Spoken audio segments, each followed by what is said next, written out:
file item 18 AB 866. Wicks. Thank you. Thank you. Good evening, everyone. Just have a simple little bill here at the end for you all to consider. Great.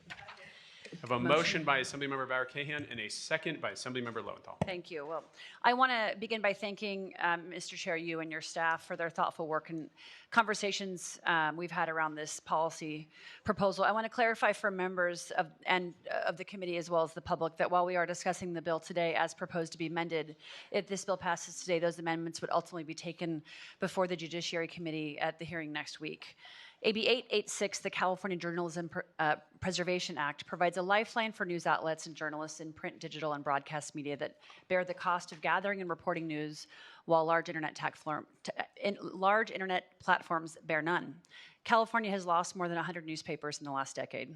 As news consumption has moved online, community news outlets have been downsizing and closing at alarming rates. It's not that no one reads or watches news anymore. It's that dominant tech platforms, both search engines and social media, have such unrivaled market power that newsrooms are coerced to share the content they produce, which the tech companies sell advertising against, providing almost no compensation in return. Borrowing from similar, although not identical, legislative efforts in Europe, Canada, and Australia, as well as federally here in the US, AB 886 requires large tech companies to pay a fee for accessing and featuring journalism content on their platform. Vitally, the California legislation also requires that 70% of the funds derived from the bill be spent on journalists, ensuring that the funds are reinvested in newsrooms. For this reason, it has attracted the support of both publishers and journalists alike, both of which you will hear from today. Critics of AB 886 have put forth numerous arguments, which I'd like to address now. First argument, tech platforms don't make any money off the backs of journalism. If anything, it's the other way around. My response, if tech platforms were not making money off of news, if it did not have a value that tech had essentially monetized, then it would not be present as a feature of its product. Tech platforms, at their essence, compete for our attention, and access to journalism gives them the vital content that keeps users engaged. This is why in other countries where laws similar to AB 886 have passed, tech has not abandoned its use of news on their platforms. Argument 2, the bill violates the First Amendment. My response, this bill was written to withstand First Amendment challenges, and under its provisions, platforms are not forced to display any content.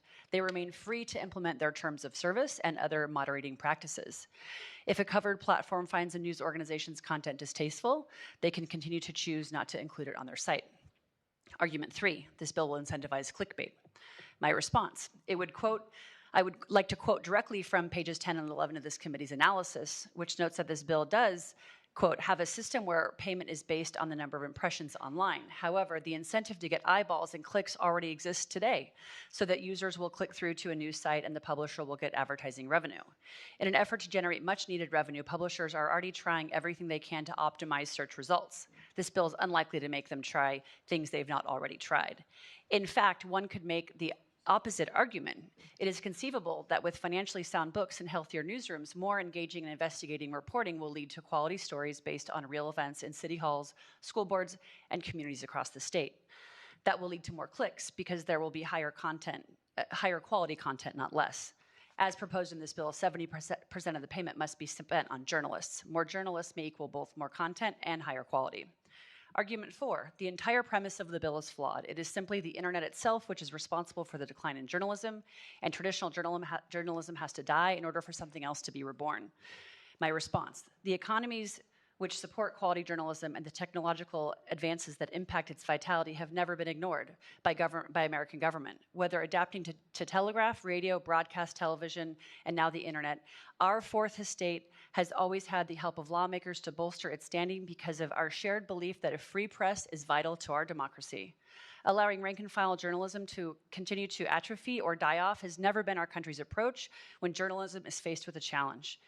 We have always made space for the fourth estate in our discourse because without it, our civic health is at greater risk. Considering what has happened at once venerable newspapers like the Salinas Californian, where there are currently no more reporters left in this paper, as reported in the LA Times recently, quote, the only original content from Salinas now comes in the form of paid obituaries, making death virtually the only sign of life at an institution once considered a must-read by many Salinans. A thriving, diverse press is the backbone of a healthy and vibrant democracy. When newsrooms are full, the public reaps rewards, and communities without local journalism suffer consequences, from declining civic engagement and lower voter turnout to higher taxes and increased corruption. This bill is a complicated one, and it's one that I've spent a lot of time working on. I've talked to every single one of you in this committee, but I think it really strikes at the heart of something that we all care about, ensuring that we have a free press to support our democracy. And right now, I think that question is imperative that we tackle it in this body. And so I appreciate the conversations that we've had. I'm going to continue working on this bill and working with the opposition on that if I get it out of committee today, because I know that it is a complicated one. But I would respectfully ask for an aye vote. And with me here to testify in support of the bill are Matt Pierce, President of the Media Guild of the West, and Danielle Coffey, Executive Vice President and General Counsel for the News Media Alliance.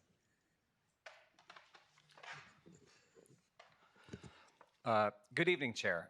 My name is Matt Pierce. I am president of Media Guild of the West, a local union of the News Guild CWA that represents news workers in Southern California and across the greater Southwest.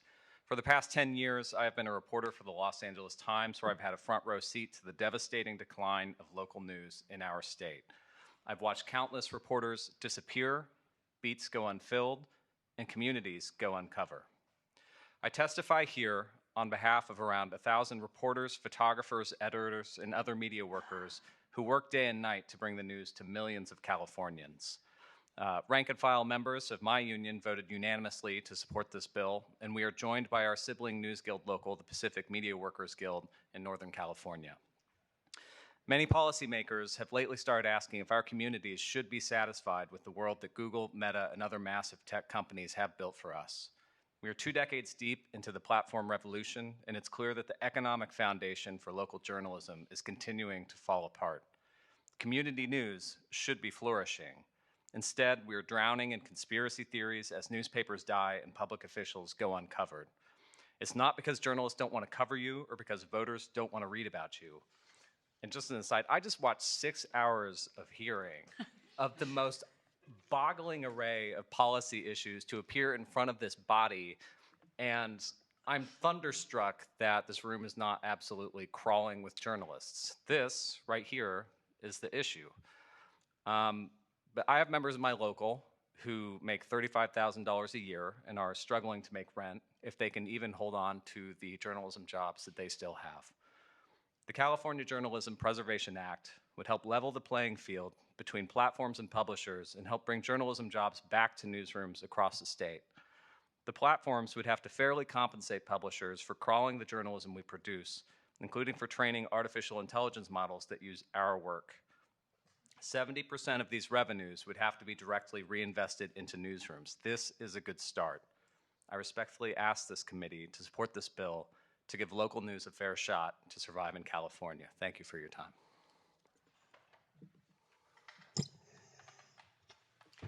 Thank you, committee and committee members and chair. My name is Danielle Coffey. I'm with the News Media Alliance. I'm a national association representing 2,500 news publishers and magazines across the country. News publishers' audience and the demand for our content have grown exponentially over the past 10 years because of the internet. So the trajectory of the demand is upward. However, the decline in our revenue is the opposite trajectory, which does not match. And there's a reason for that. There's 2 dominant platforms that sit in between us and our readers. They distribute our content, they monetize our content, and they don't return that revenue back to the content creators.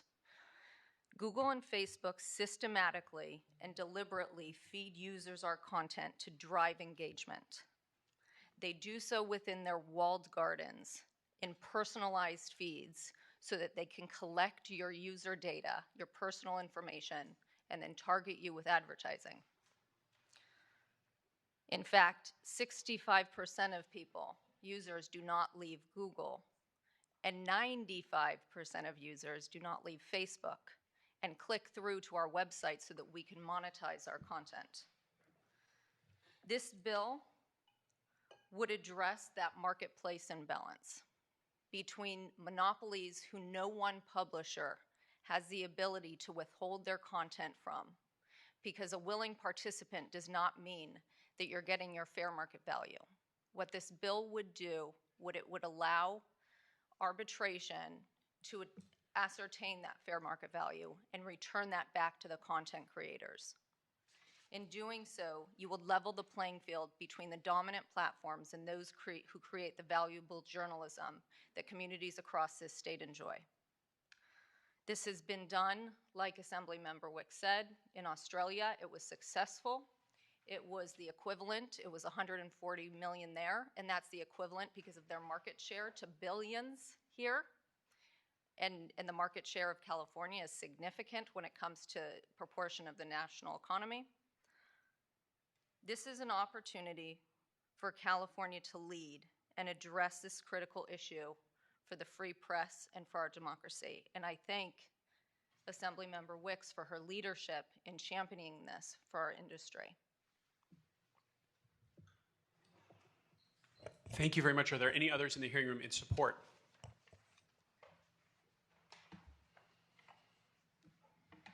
Good evening, Brittany Barsai with the California News Publishers Association, proud co-sponsors of the bill representing 800 publications throughout the state of California. Also in support, we have the American Economic Liberties Project, the National Newspaper Association, the National Press Photographers Association, the Radio, Television, Digital News Association, the Authors Guild, the San Fernando Valley Sun, Picket Fence Media, which includes the San Clemente Times, Casperino Dispatch, Dana Point Times, the Los Angeles Blade, and also the San Francisco Chronicle. Thank you. Joe Barry with the California Broadcasters Association, representing all the radio and TV stations in California in support of the bill.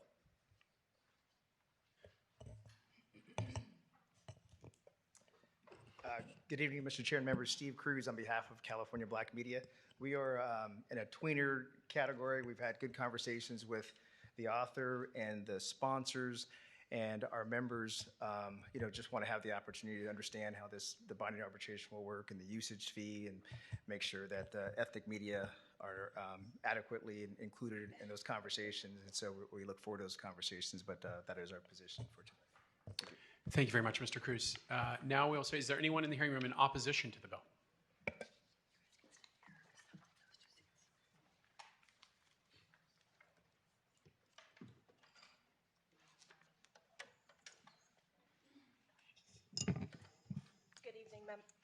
Good evening, members. Thank you so much for taking the time to hear us today. My name is Catherine Trendacosta. I am the Associate Director of the of Policy and Activism for the Electronic Frontier Foundation. More importantly, I'm a former full-time journalist, current freelance journalist, who had to leave the world of digital media for the well-paying and secure world of nonprofits because of the state of digital media. So when I say that this bill is not going to help digital media, I am very serious about it. I was one of the people who organized the first digital union shop in New York City. I am incredibly passionate about the opportunities that the internet gave to people like me to become journalists in comparison to the general trend of media, which is towards straight white males. This bill is a wealth transfer to the same billionaires, vulture capitalist funds, and giant conglomerates that bought up newspapers for pennies on the dollar because of the devaluation made by big tech. And so the idea that they would reap the rewards is incredibly offensive to me. And I know the arguments are that 70% go to newsrooms. I would say that these companies, motivated by profit, will put that 70% in newsrooms and take 70% back out and use it to line their pockets. They will not be using it for journalism. It will also incentivize clickbait, because if you're being paid by the view, then you are going to be incentivized to do that.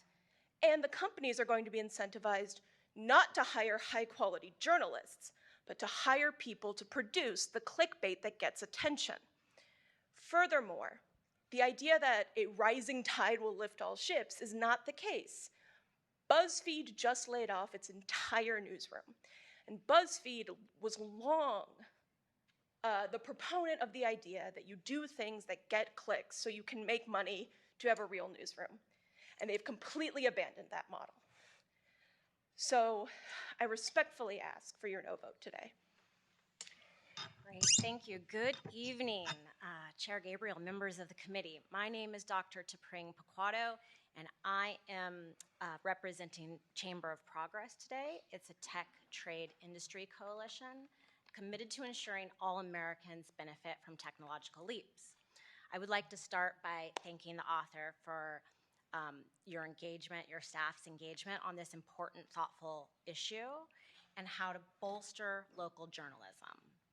So my testimony today represents that journalism in this country is particularly important and local journalism is really essential for a thriving democracy. However, I'm going to present to you 4 fatal flaws specific to this committee, not exhaustive. First, this bill requires platforms to line the pockets of large national news outlets.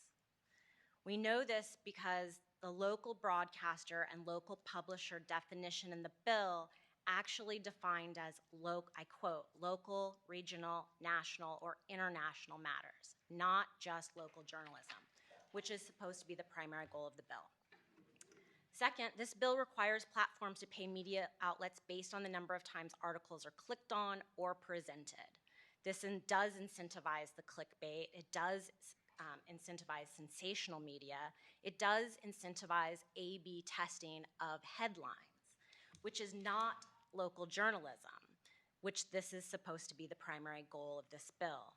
Third, this bill requires an eligible digital journalism provider to spend at least 40% of the funds, which we've already heard. What we didn't hear is the second part of that sentence, and maintaining or enhancing the production of distribution of news or information. So let me repeat that, and maintaining or enhancing the production and distribution of news or information. This does not require outlets to increase the amount of salaries to those local journalists. It does not require to increase the salaries of those with those funds. However, there might be outlets that may very well allocate 70% of the funds and take out those salary expenses that they were paying in lieu of whatever they want, paying executives or marketing or web development, but not journalist salaries. Right now, the bill does not specify it goes to increasing journalist salaries, unlike in a royalties situation, which is supposed to be the primary goal of this bill. Fourth and final, this bill does require companies to keep even harmful content, or else be the subject to litigation for changing the placement of social media content from one month to another. This non-retaliation provision essentially guarantees that platforms must carry the content provided by all eligible publishers, including the content of those publishers who have historically spread misinformation or disinformation. This bill does not increase the production of high-quality local news content, which is supposed to be the primary goal of this bill. To be clear, we're not opposed to supporting local journalism. This bill does not do that. There are alternative solutions, such as tax credits or subscription subsidies to local medias or outlets that hire local news and support them with fair wages. That don't reward peddlers of clickbait and misinformation or well-funded media news outlets. I'm going to need you to wrap up. Thank you. That actually don't report on California news. In closing, I thank the author for her sincere effort to increase reporting of local news. However, I implore you to join consumer advocacy groups, civil rights groups, and community groups such as ACLU, California Action, Cal Matters, Cal Chamber, EFF, TechNet, to not move this legislation forward tonight. Thank you. Are there others in the room in opposition? Becca Kramer Matter on behalf of ACLU California Action in respectful opposition. Good evening, Chair and members. Naomi Padron on behalf of the Computer and Communications Industry Association in opposition. Leah Nutake with TechNet, respectfully opposed. Thank you very much. With that, we will bring it back to the committee. Let's go Mr. Bennett, Mr. Saley, and Ms. Irwin. Miss Pappen. Okay, let's just start with Mr. Bennett. Everyone will get their moment. A few points. One, democracy is at risk. There's a vital role of fact-based journalism that we need to have and we need to maintain. And that vital role is being undermined by a variety of forces in the United States today, and therefore democracy is being undermined. I appreciate that a problem solver legislator has decided to tackle this, and it is daunting because the marketplace is a very hard place to try to regulate for an outcome. I think we see over and over again how difficult that is to do. It's hard to do this bill right, but it's important to try to do this bill because of the risk that we have out there. So I go into this with my eyes open. This may not work. And I think some of the issues that have been raised, I can see a number of places where,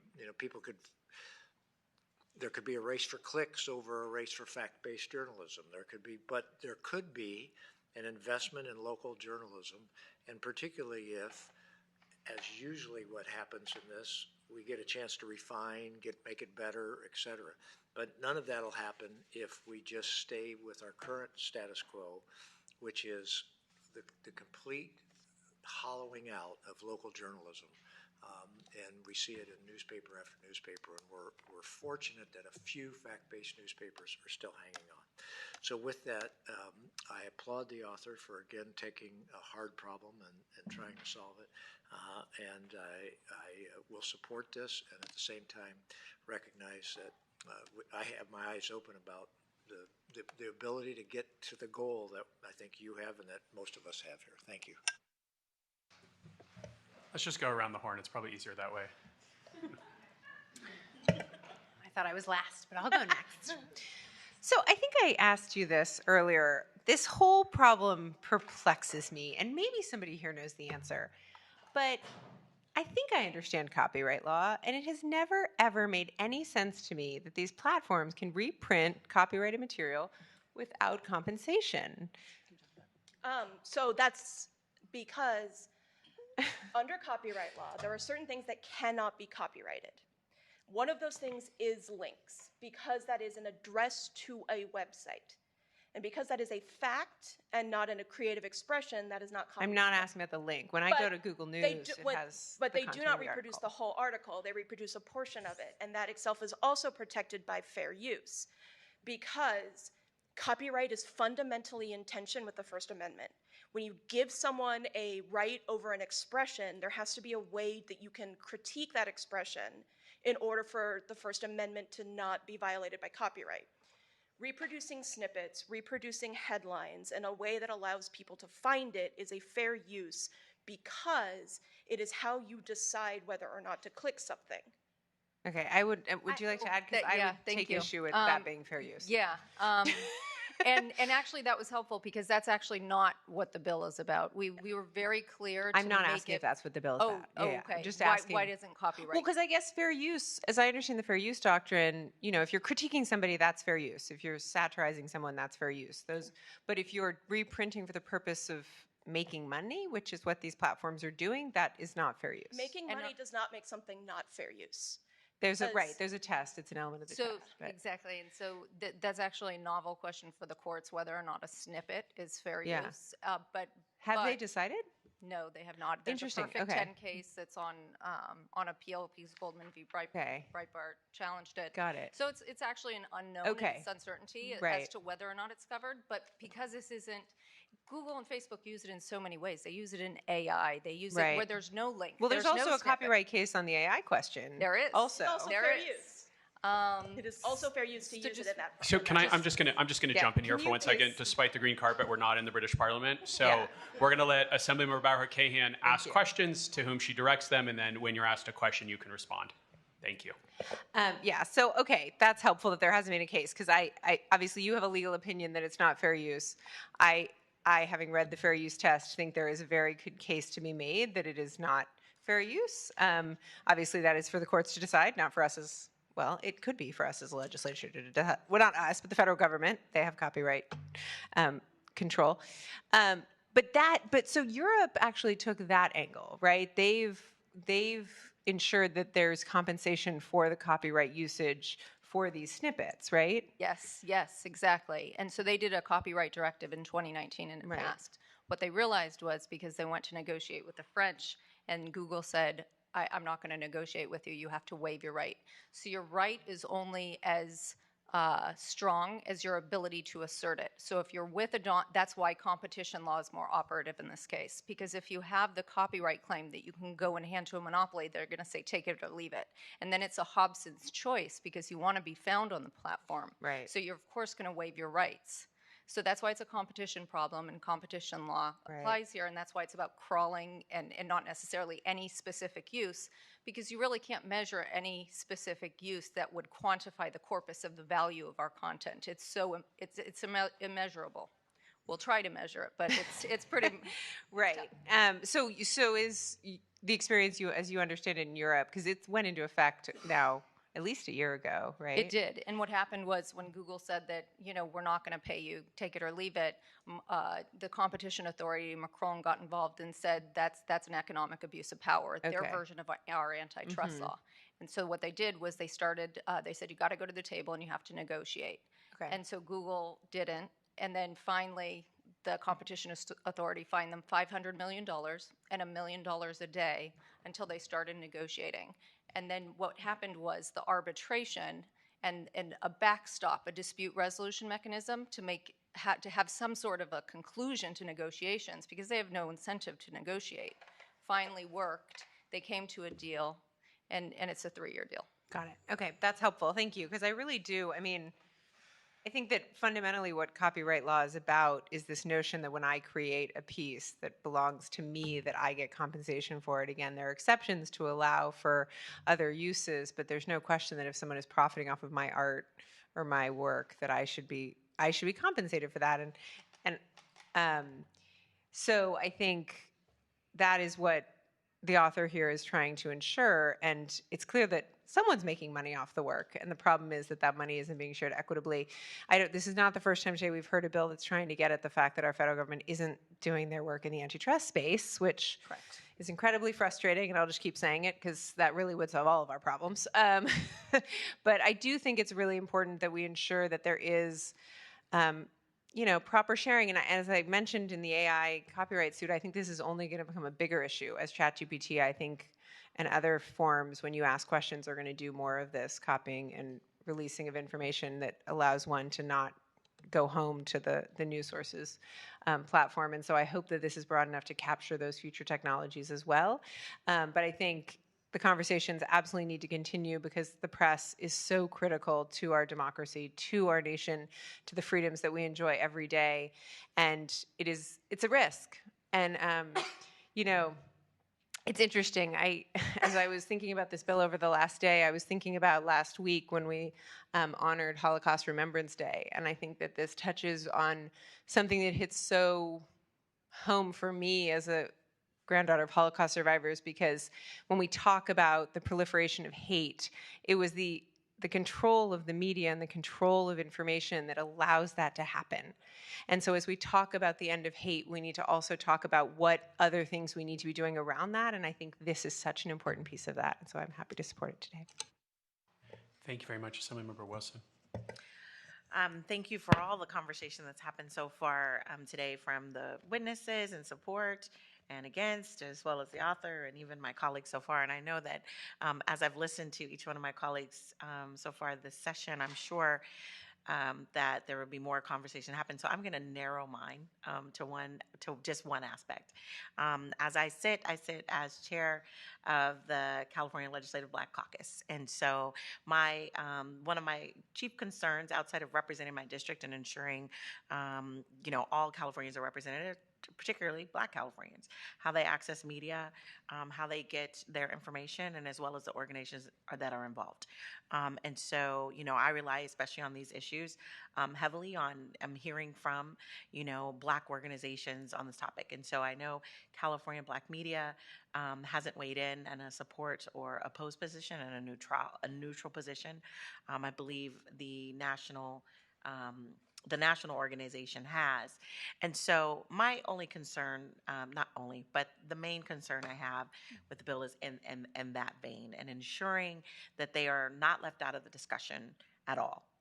From all aspects of it, whether it's making sure there's protections within your bill, and as well as ensuring that any resources that are given as it ties to organizations that are representing and definitions, that they're included and not excluded. And that's very intentional. Mm-hmm. And not only will that be impactful to Black media, but all ethnic media in general, because usually we're the ones left out. Right. Mm-hmm. And so I just want to make sure that they're included and be the voice for that today, because as I said, I know the different members are going to have different aspects of it, yep.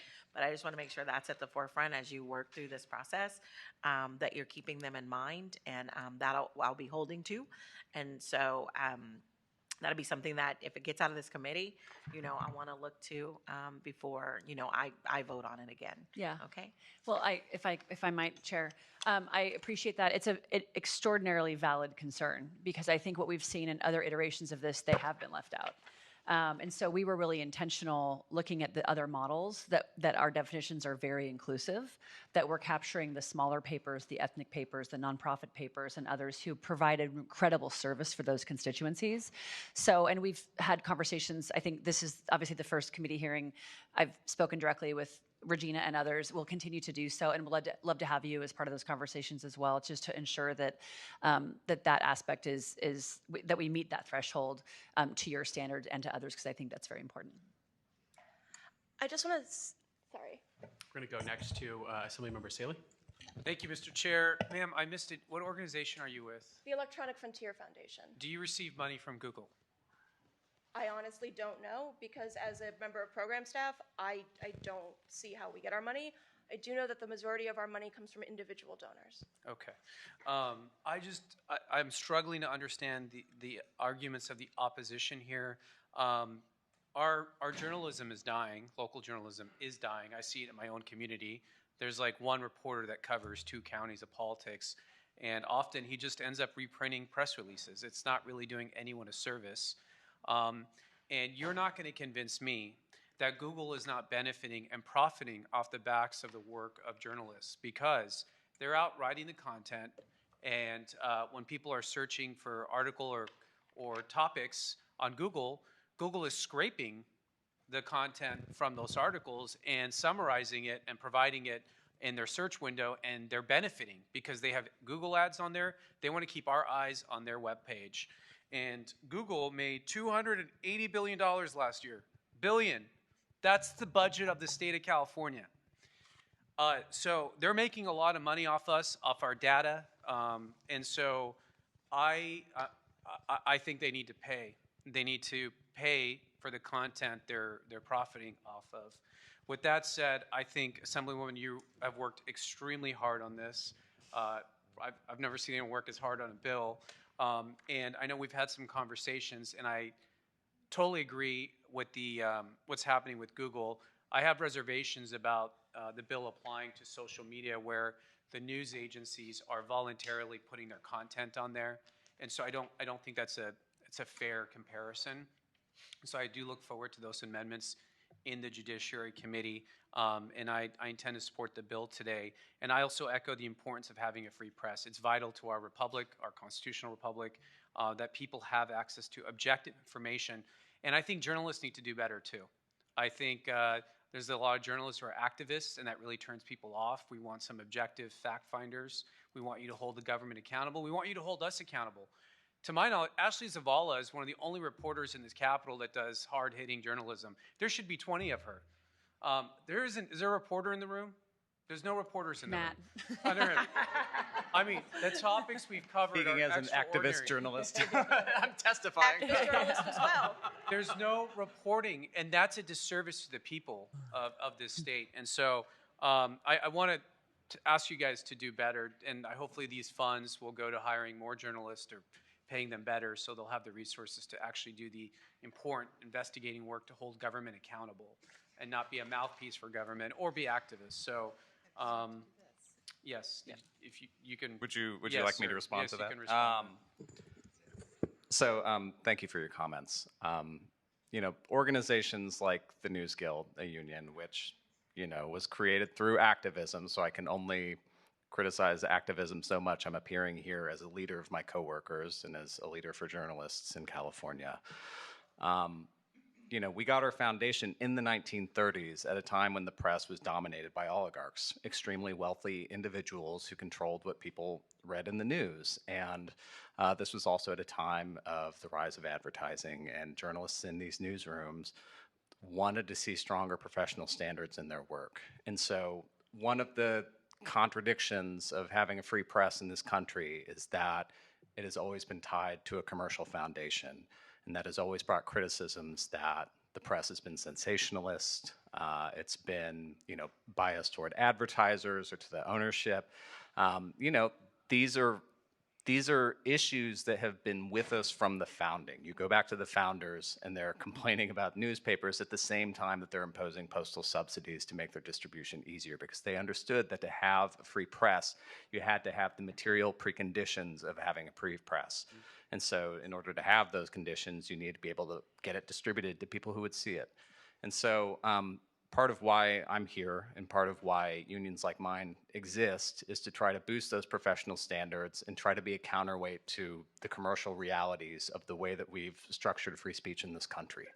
That's why you have organizations like Society for Professional Journalists. It's why we have ethics codes. It's why we have ethics guidelines that a lot of publications publish online. So, I'm with you on the need for more and stronger professional journalism. I appreciate that, and your comments about oligarchies are important. I think we're living under a tech oligarchy right now. And so I do have concerns about that. And I want journalism, but I don't want yellow journalism. So there's work to do on both sides, and there's no question pending. Thank you, Mr. Chair. That concludes my comments. Thank you, Mr. Lowenthal. Yeah, I'll be very brief, Mr. Chair. I want to commend my colleague from Orange County who encapsulated all of my thoughts. Thank you. Riverside County, not Orange County. Riverside County, excuse me. I'm 0 for 2 tonight, aren't I? Sorry, guys. And also my colleague from Orinda. I'm right about that one. I know where you live. There's been a really interesting evolution of the internet as a whole, as we know it, where, there was a complete erosion of intellectual property out of the gate. And we saw it everywhere. We saw it in music, we saw it in film, we saw it in journalism, we saw it in everything.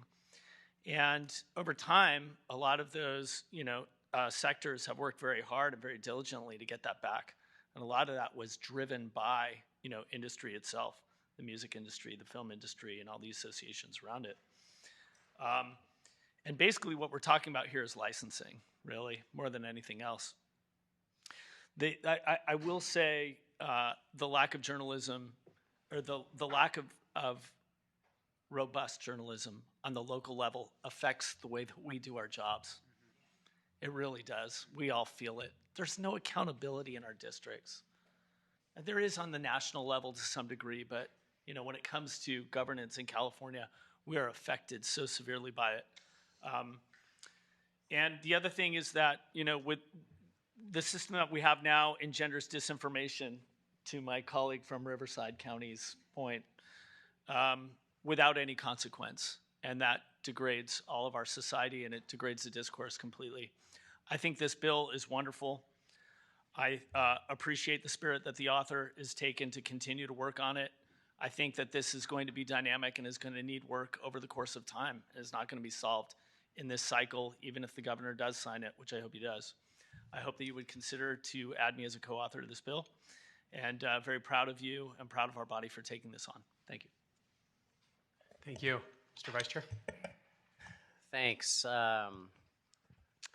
I spent a lot of time on this bill, and really appreciate the author for reaching out to me and having discussions. And I've talked with Danielle, Coffee? All right, spoke with her as well, and a lot of people around this situation. And I've been thinking a lot about this. I went to,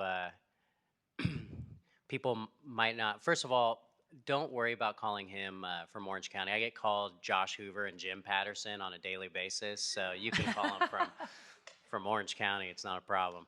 But if you go to Sacramento Bee right now from a desktop, I don't know if it's the same on a mobile device or not, but about 50% of the articles up there are affiliate. It's some kind of, strange content almost, and they're buying it, and you click on it, and then when you go back, it rotates it out, and I don't exactly know what's going on there, but these publications are using this affiliate information, not because it's clickbait.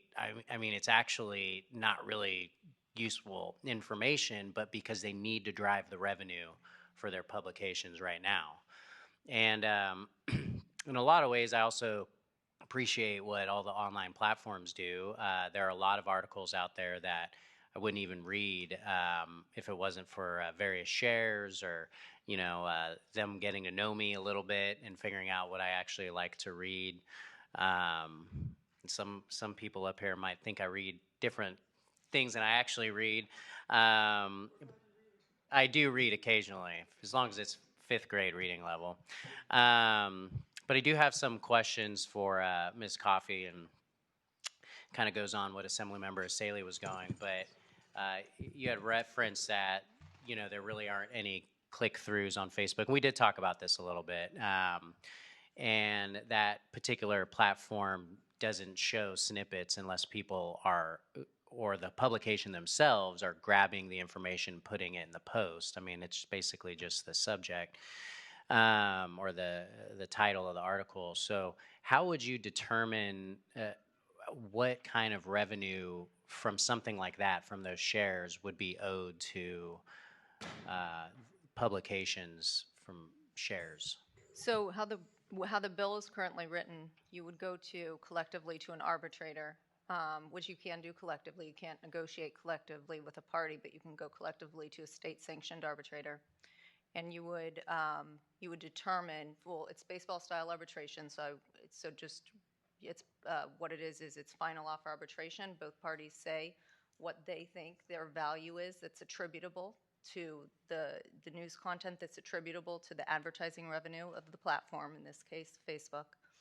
And then the arbitrators would pick which final offer most closely resembles fair market value. And that it's the gold standard of dispute resolution mechanisms, because each party is incentivized to be reasonable for fear that the other party will win. So it's worked in Australia and elsewhere, but what you're asking is with Facebook, how would you, I think you're saying, how would you distinguish between what you post on Facebook that you would say is your value that you are owed, that the news publisher is owed, versus non-posted, self-posted content? Is that what you're asking? Well, the Facebook is social media, I think in general, is a much different platform than other platforms we're talking about in terms of, it's not showing you the information, first of all, right. Unlike other platforms. And then it also, it's building, I don't think it's a secret. I have no idea how it actually works, under the hood, but it's building some kind of profile on Joe Patterson and what kind of things I like to read and, how long I spend and whatever it's doing way beyond my pay grade. But at the end of the day, it's harder to quantify, I think, what the direct impact is to something like that than actually using the content. I'll give you my rudimentary answer because I'm not an economist, but essentially what you would do is you would look at how much revenue is generated that Facebook is generating off of the content that's attributable to news, that portion of it that they are profiling you for and targeting you with ads, and the posts come up. I don't know either. I don't think any of us actually know how their algorithm works. It's not transparent. But they give you a feed. Everybody's is different, and it's based on your user experience. And then that data goes back, and nobody knows the value of a single piece of data. So that's why it's difficult to figure out how much of it is attributable to news. And so what we've done and what we would demonstrate to an arbitrator is a quantification by triangulating, like I said, I'm not an economist, by using several methodologies to be able to determine what the value is of data without knowing what the value is of data. And it was a very, very difficult undertaking. And we're ready to go to arbitration and show them that. But it is a very complicated, not knowing what data is worth. And I would just add to that, because I know you and I have talked about, as with others, the sort of Facebook versus Google aspect of this. There's still value to Facebook when they repurpose news content, because they want to keep eyeballs on that news feed screen for as long as humanly possible, right? So they want to promote content that is exciting to people, draws them in, et cetera. So there's value for them to have that, and then they run advertising against that. I think there's a question around what is that value, and I'm happy to explore with you and others, if this bill moves out of committee, how do we differentiate sort of Google versus Facebook, or search engines versus social media, because it is a little bit different. Yeah, I have the attention span of like my kids, and that was a complicated answer.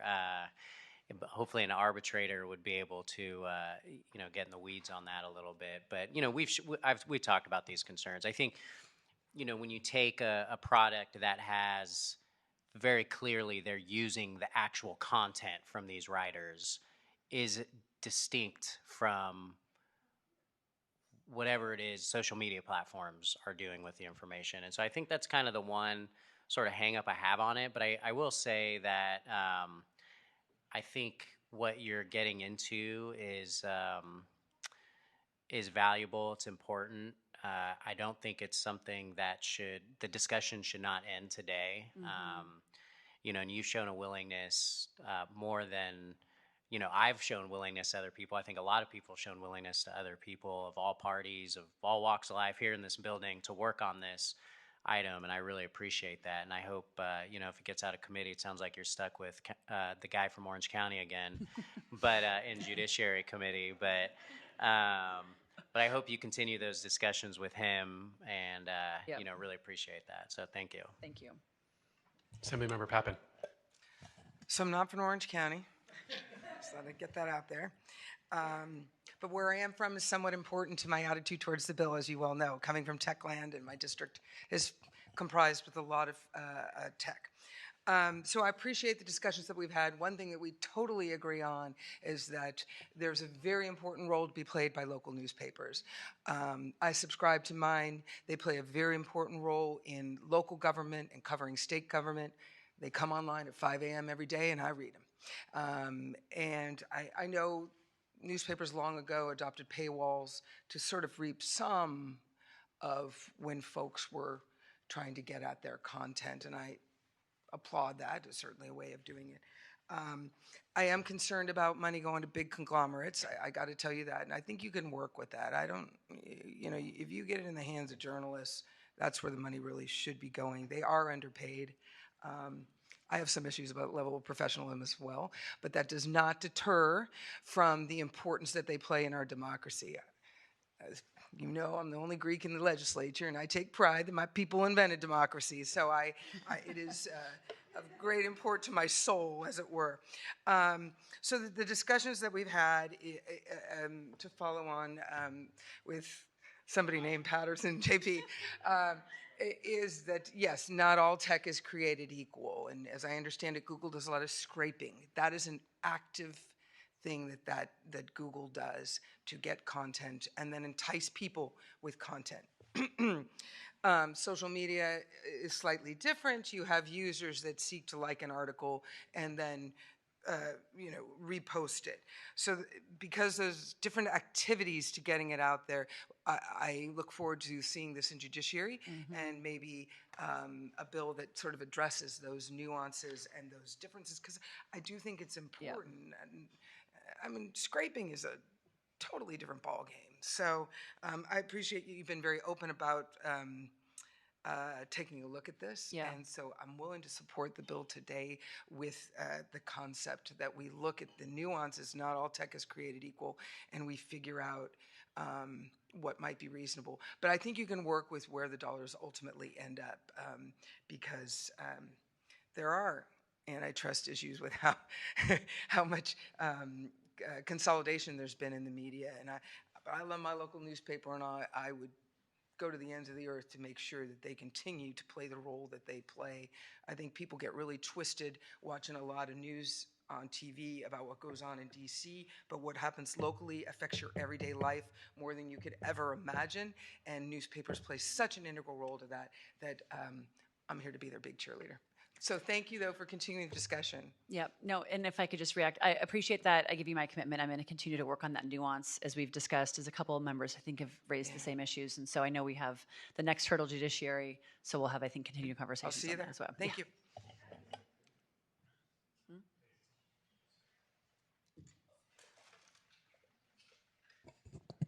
I'll just be very brief and just ask a clarifying question. I appreciate the author in terms of, we've had a lot of conversations as well. I feel like there's a conflation, even in the questions, about having platforms negotiate with publishers for the use of news as the copyright issue. And then there seems to be another bucket of the conversation of taxing or charging or taking digital advertising and using that revenue to provide to news outlets. So are these two separate issues, or are you just rolling everything together? Because I think if the conversation is somehow compensating journalists and getting permission to use their copyright, that's one thing. If the goal is to just, the platforms are making significant amounts of revenue on digital advertising, and now we want to kind of redirect that to newsrooms, then that seems to be two separate issues. Am I understanding that correctly? Well, so when there's a payment owed to another party, there's different mechanisms by which you can enforce that payment, and that happens across the board in anything. There's retransmission consent for broadcasters, and that's a negotiation over compensation. But then you could also license content to be able to use in a clipping service. So it depends on it. It's just a mechanism that would enforce that payment. In this case, the payment is enforced by, and you can almost think about it as a quasi-property, because you're enforcing the payment to be able to get the value of what it is that's owed to you by the party who's receiving the benefit of that content. And it's confusing because it's about content. So when you think content, you think music, you think other things that are usually licensed. Not all, but mostly there's usually a license for that. But actually in this case, there is oftentimes a transfer, an enforcement mechanism that is not a license, and it's another compensation mechanism, like this would be arbitration, and that exists in many other cases. But I think the confusion comes because it's about content, so you want to go to licensing. So this bill certainly has evolved. It started out as kind of a fee, and then now there's an arbitration feature. And since you brought up kind of the music, the other areas, sure. Are there parallels here? Are we recreating the wheel here? It seems like as we debated I'm dating myself when we talked about like Scour and downloading and all that stuff, and now we're kind of in the Apple Music world. Is this seen in a similar vein, or am I comparing apples and oranges? Well, I think that the point, Assemblymember Bauer-Cahan, and I'm sorry if I'm butchering your last name. Oh, okay, good. The point that we were discussing earlier, whereas if you license for a specific use of content, it does an injustice to the uses of the content of news here, because there's so many ways in which our content is used, and the most recent of which is AI, where there's no link. There's no attribution. There's nothing that actually, there's no business model for us in AI. And we're used in a tremendous amount of nobody else records real life content like news publications. So it's used, it's valuable, but we need to get paid for it, and all those logical things line up. And then it becomes, what's the enforcement mechanism in order to get paid for it? And here, it would be arbitration. If it was a music, I won't go into music, but it would be something different. So just to be clear, they're apples and oranges. Pretty much apples and oranges, yeah. Okay, thank you. Yeah. I think everything's been said. And I have a bill. Okay. Still. All right. Well, I just want to thank I want to thank all the members of the committee for the very thoughtful conversation here, and want to thank all of the witnesses on both sides for the thoughtful conversation. Want to thank the author for, first of all, your work in this issue, your agreement to take these amendments in Judiciary Committee. Appreciate your approach to all of this. I guess a lot has been said, and maybe Assemblymember Irwin is right that everything has been said. But I will just agree with you. I think that a free press is absolutely vital to our democracy. I think it's a cornerstone of our democracy. And there's a reason that the press is specifically enumerated in the First Amendment to our United States Constitution. There's a reason that the press is specifically enumerated in Article 1, Section 2 of the California Constitution. And that's because the people that wrote the US Constitution, the people that wrote the California Constitution, understood that the press was vital to our democracy. And one of the things that this committee has struggled with and grappled with is how tech is changing the way that information flows to people, the way that people receive information. Certainly, Assemblymember Bauer-Cahan talked about some of the historical warnings that we see about the control of information and the importance of combating misinformation and disinformation. That's something that this committee has done with previous things that we've worked on. And so I just appreciate you, Assemblymember, for addressing this issue. I know that there's still some more work that needs to be done here, some details that need to be filled in. Some of that is outside the jurisdiction of this committee, but you have shown remarkable skill as an author and a legislator in bringing people together. I have tremendous confidence that you're going to continue to work with folks on all sides of this issue to craft something that works. But fundamentally, this is something that we need to do. And I guess I would finally just conclude to our journalists in the room. I hope that this sitting in this hearing has been enlightening to you about the work that we do here and the frustration that some of us feel with the way that state and local government gets covered. And I think there's a lot of reasons for that. But we don't call each other names quite as frequently as they do in Washington, D.C. But I do think we try to work through a lot of issues that people in California would care a lot about and have a lot of opinions about and have a lot of and would want to know about. And so the things that we can do to better promote local journalism to help sustain a robust and free and independent press that is going to critique and hold those in power accountable, whether inside and outside of government, I think is critically important to our democracy and the way they're going to navigate these very challenging times with the rise of technology. So again, Assemblymember, super appreciate you. I believe some time ago we had a motion in a hearing, motion in a second. So we had a motion by Assemblymember Bauer-Cahan, a second by Assemblymember Lowenthal. I'm happy to recommend an aye vote on this bill. Appreciate you very much, Assemblymember. Would invite you to close. As mentioned, I think everything's been said, and it's going on our 9th hour of this hearing, so just respectfully ask for an aye vote. All right. With that, Madam Secretary, please call the roll. Item number 18, AB 886 by Assemblymember Wicks. The motion is due pass to the Judiciary Committee. Gabriel. Aye. Gabriel, aye. Patterson. Not voting. Patterson, not voting. Bauer-Cahan. Bauer-Cahan, aye. Bennett. Bennett, aye. Saley. Saley, aye. Fong. Not voting. Fong, not voting. Irwin. Aye. Irwin, aye. Lowenthal. Aye. Lowenthal, aye. Pappen. Pappen, aye. Wicks. Aye. Wicks, aye. Wilson. Wilson, aye. 9-0, your bill is out. Thank and we will go on, congratulations, we will go on to, I think, our last bill, Assemblymember Irwin.